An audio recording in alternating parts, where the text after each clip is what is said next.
ఒకప్పుడు శాకాహార దేశంగా ముద్రపడిన భారతదేశం ఇప్పుడు వేగంగా మాంసాహార దేశంగా రూపాంతరం చెందుతోంది. ఆర్థిక స్థితిగతులు మెరుగుపడడం, పాశ్చాత్య సంస్కృతి ప్రభావం మరియు జిహ్వ చాపల్యం వెరసి భారతీయుల ప్లేట్లో మాంసం ముక్క తప్పనిసరి అవుతోంది. భారతీయుల శరీరతత్వం జన్యుపరంగా శాకాహారానికి, పీచు పదార్థాలకు అలవాటు పడి ఉంటుంది. ఇప్పుడు అకస్మాత్తుగా మాంసాహారం పెరగడం వల్ల శరీరంలో తీవ్రమైన మార్పులు సంభవిస్తున్నాయి.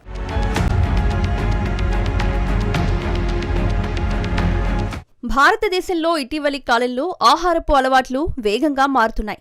ఒకప్పుడు మెజారిటీ ప్రజలు శాకాహారానికి ప్రాధాన్యత ఇచ్చేవారు. కానీ ఇప్పుడు గణనీయమైన మార్పు కనిపిస్తుంది. గతంలో మాంసాహారం అనేది పండగకో వారానికొకసారి మాత్రమే ఉండేది. కానీ ఇప్పుడు అది దాదాపు రోజువారీ ఆహారంలో భాగమైపోయింది. ఆర్థిక వృద్ధి, పట్టణీకరణ, మారుతున్న జీవన శైలి వల్ల మాంసం వినియోగం పెరుగుతోంది. ఇది అనేక ఆరోగ్య సమస్యలకు దారితీస్తుంది. భారతదేశంలో 80% పైగా ప్రజలు ఇప్పుడు ఏదో ఒక రూపంలో మాంసాహారాన్ని తీసుకుంటున్నారు. భారతీయ సమాజంలో ఆహార విప్లవం వస్తుంది. అయితే ఇది ఆరోగ్యకరమైన దిశలో ఉందా అంటే కాదనే సమాధానం వినిపిస్తుంది. శాకాహార సంస్కృతి కలిగిన భారతీయులు ఇప్పుడు మాంసాహారం వైపు మొగ్గు చూపుతున్నారు. మన శరీరాన్ని ఆరోగ్యంగా ఉంచడంలో, వ్యాధుల నుండి మనల్ని రక్షించడంలో ఆహారం ముఖ్యమైన పాత్ర పోషిస్తుంది. ముఖ్యంగా మాంసం చాలా మందికి రోజువారీ ఇష్టమైన ఆహారం.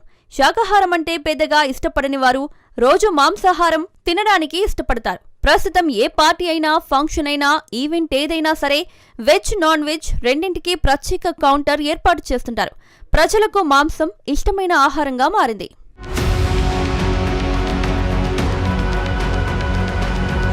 తెలంగాణలో పండగైనా, పబ్బమైనా, మంచైనా, చెడైనా, వేడుక ఏదైనా సరే నాన్ వెజ్ లేకుండా అది పూర్తి కాదు.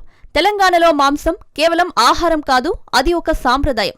చాలా మందికి ముక్కలేనిదే ముద్ద దిగదనే మాట అక్షర సత్యం. పండగల రోజున ఇల్లంతా పసందైన మాంసం కూరల వాసన గుబాలించాల్సిందే. వేడివేడి మాంసం వంటకాలతో పండగ చేసుకోవడం తెలంగాణ సాంప్రదాయంలో అంతర్భాగం.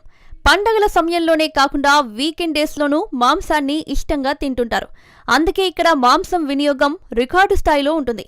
ఎన్ఎంఆర్ఐ సర్వే ప్రకారం దేశంలో మాంసాహార వినియోగం పరిమాణం పరంగా తెలంగాణ మొదటి స్థానంలో నిలిచింది.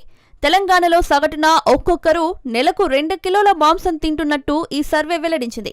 ఇది జాతీయ సగటు కంటే 3 రెట్లు అధికమని NMRI national sample survey office గణాంకాలు స్పష్టం చేస్తున్నాయి. మాంసాహారం తినేవారి సంఖ్యాపరంగా చూసుకుంటే తెలంగాణ దేశంలోనే 7వ స్థానంలో ఉందని ఎన్ఎఫ్హెచ్ఎస్ నివేదిక తెలిపింది. టాప్ ప్లేస్లో ఉండగా ఆ రాష్ట్ర జనాభాలో 99.8% మంది మాంసాహారం తింటున్నట్టు వెల్లడైంది.